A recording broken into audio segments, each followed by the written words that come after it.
Okay, thank you all for joining. My name is Charisse, and the title of my speech is Why You Do What You Do, Reinforcement, Punishment, and Everyday Decisions. Did you know that your behavior, what you eat, how you scroll, and even who you date is being shaped every day through reinforcement and punishment, whether or not you know or not? Neuroscientists and behavior analysts agree that nearly all human behavior is influenced by consequences and not just conscious choice. This is noted by Wolfram Schultz, a professor of neuroscience at the University of Cambridge, who also wrote a textbook highlighting this topic with his colleagues. Have you ever tried to break a bad habit, train your pet, or maybe even start a good habit? Then you've definitely dealt with these concepts already. As an RBT studying to become a BCBA, I use reinforcement and punishment strategies professionally and understand how they apply across education, therapy, and everyday life. Reinforcement and punishment are powerful tools that influence our actions, usually without us realizing it. And today I'll explain the difference between reinforcement and punishment and how these concepts apply to daily life, and discuss why understanding them can help us improve how we parent, how we work, and interact with others. So let's start by breaking down what these terms actually mean. According to a general psychology textbook chapter focused on reinforcement and punishment, reinforcement increases the likelihood of a behavior happening, and punishment decreases the likelihood of the behavior happening again. So both can be positive or negative, but they're not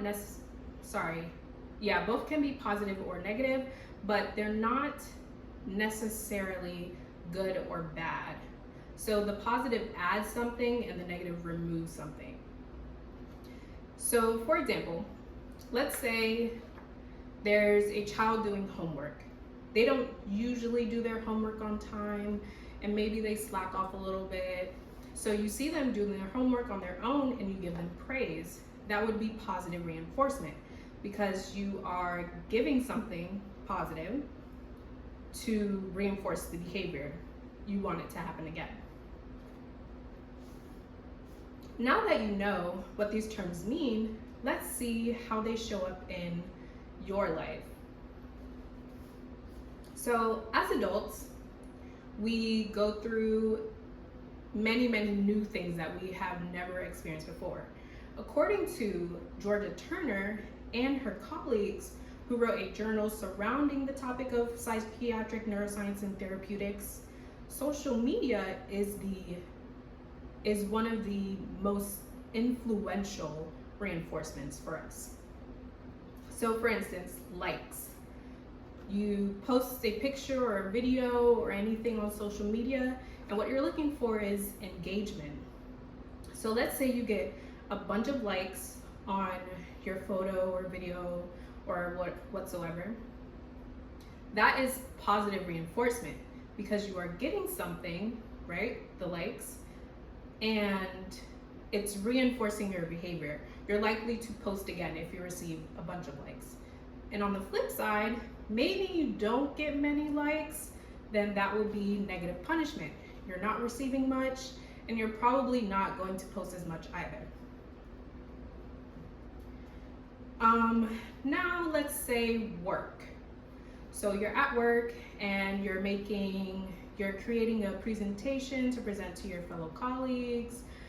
You present the presentation, you're a little nervous, and then afterwards, your boss comes up to you and gives you praise, says, wow, that was really a great presentation, and even says that you may be on track for a raise. That would be positive reinforcement again.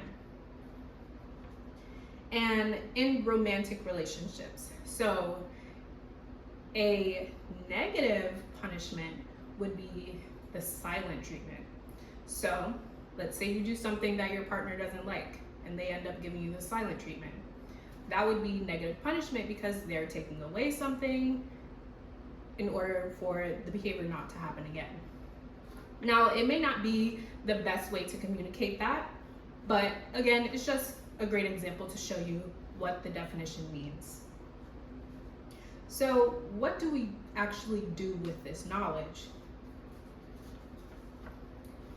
B.F. Skinner, who revolutionized the way practitioners approach therapy with or treatment with children with autism, he emphasized that behaviors and habits can be shaped by reinforcement environmental stimuli, meaning you can shape your own habits by using these techniques. It helps with parenting, teaching, and even improving relationships. In ABA, we focus on ethical and effective treatments, reinforcement strategies to empower and not control our clients. But if there's anything you need to remember that whether or not you're aware of it, reinforcement and punishment are constantly shaping your actions.